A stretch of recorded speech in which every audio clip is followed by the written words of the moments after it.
Welcome to the promises section. This is probably, for me, one of my favourite areas of my Stop the Flitter diary. It's also kind of really at the heart of the work that I do around helping you to support and look after your own well-being. So there are two ways that you can use this section, and well, you can use it however you want to use it. But two ideas that I had as I was creating this. One was to create like a bucket list. So if you go back to the stuff that we were talking about in the Ode to Dream section, maybe it's kind of pulling forward some of those things that you really want to get done this year, that you really want to do. So maybe there's a new hobby or a place that you really want to visit, or those kind of things, like a bucket list for the next 12 months. And there's space for you to do one for you and one as a family.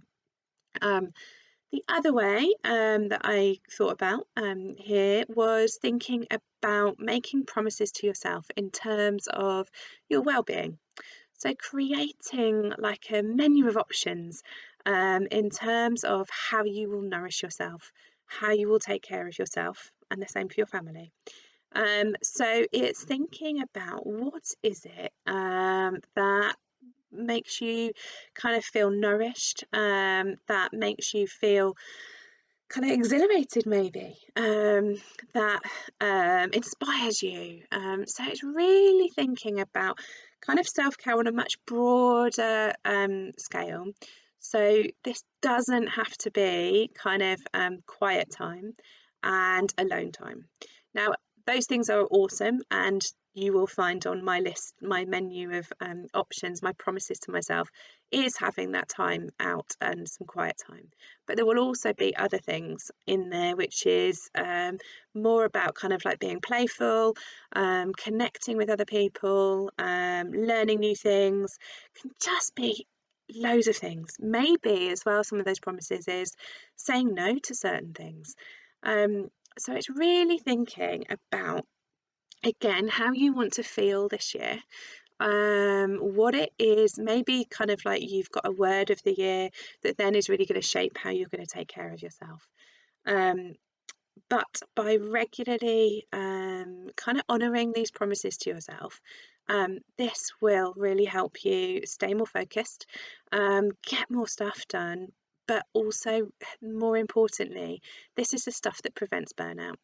And over the last few years, we're hearing more and more kind of talk about how much more and more people are experiencing burnout.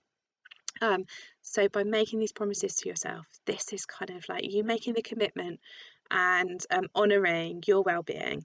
And by having somewhere here at the front of the diary there that you can come back to when when you're feeling really exhausted, when you are on your knees, and you know that you need to take some time out and you need to start looking after yourself and make your well-being higher up the priority list, but you just can't think what it is that you need in those moments.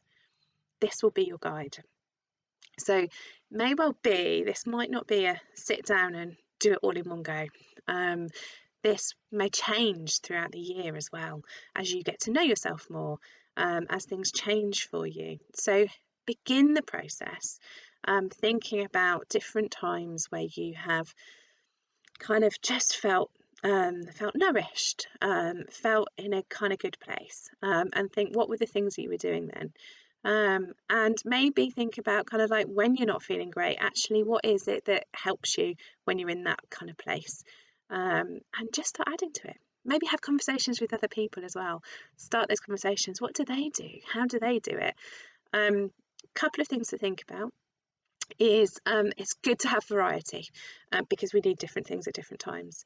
And they need to be things that really do make you think, oh, yes, I really want to do that.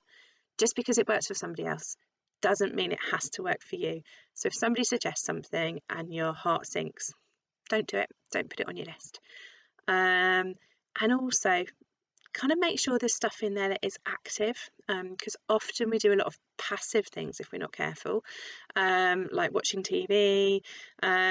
So making sure that there's stuff in there that is a bit more active, because what we know is that when we're more active in our in kind of our lives, then we find it easier to engage in work and our other responsibilities.